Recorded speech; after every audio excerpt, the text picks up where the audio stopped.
आप शुरू करो, बैठ जाओ भाई, आप शुरू करो। धन्यवाद सभापति जी। वित्तीय वर्ष 2024-25 के लिए पेश किए गए आम बजट पर हो रही चर्चा पर मुझे बोलने का अवसर देने के लिए मेरी पार्टी, मेरे नेता आदरणीय अखिलेश यादव जी का आभार प्रकट करना चाहता हूं। महोदय, मुझसे पहले मेरी पार्टी के अन्य सदस्यों द्वारा अपने संबोधन में बजट के संबंध में उठाई गई आपत्तियों से मैं खुद को संबद्ध करता हूं।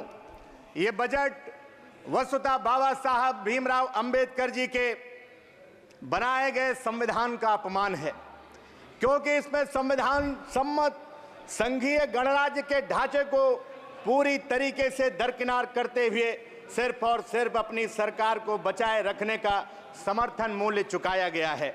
महोदय, हम सभी जानते हैं अंग्रेजी वर्णमाला के अक्षर ए से जेड तक होते हैं। इसके एक एक अक्षर मिलकर के ही वर्णमाला पूरा करते हैं। इसमें प्रत्येक अक्षर का समान महत्व है, लेकिन दुर्भाग्य है कि माननीय वित्त मंत्री महोदय ने सिर्फ ए टू बी का ध्यान रखा है, ए टू बी पर ही रुक गई। यहाँ ए यानी आंध्र प्रदेश, बी यानी बिहार। मैं जिस राज्य उत्तर प्रदेश से आता हूँ उसका यू वर्णमाला में उसकी जगह ही की तरह ही उसको केंद्र सरकार और वित्त मंत्री जी ने प्राथमिकता में कहीं पीछे छोड़ दिया। मैं उत्तर प्रदेश की जो डबल इंजन की सरकार की बड़ी बड़ी बातें बीजेपी के उत्तर प्रदेश के लोग करते थे, मैं पूछना चाहता हूं कि आबादी के लिहाज से सबसे बड़े राज्य को क्या वित्तीय विशेष पैकेज मिलना चाहिए या नहीं मिलना चाहिए?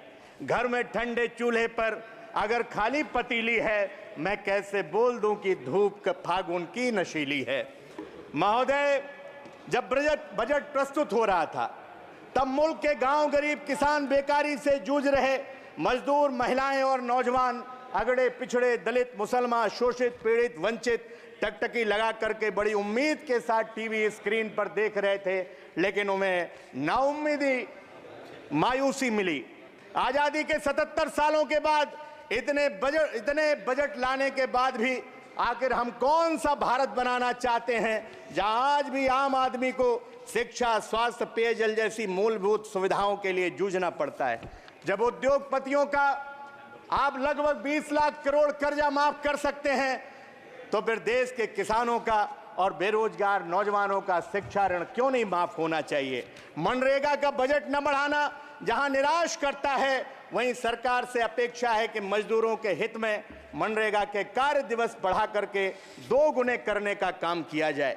पीएम आवास योजना सूची और लाल फीताशाही में उलझ करके कहीं ना कहीं सूची रह जाती है। महोदय, इसलिए मैं कहना चाहता हूं, तमाम जरूरतमंदों को पीएम आवास नहीं मिल पाता है। मेरी मांग है सांसदों की सिफारिश पर पात्र व्यक्तियों को प्रधानमंत्री आवास देने का काम किया जाए।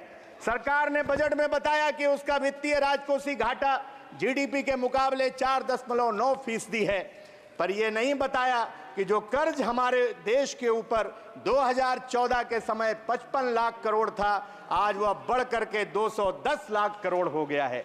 नौनिहाल बच्चे इस बजट में आज भी समावेशी और विकसित होने की परिभाषा में सम्मिलित होने की प्रतीक्षा में हैं।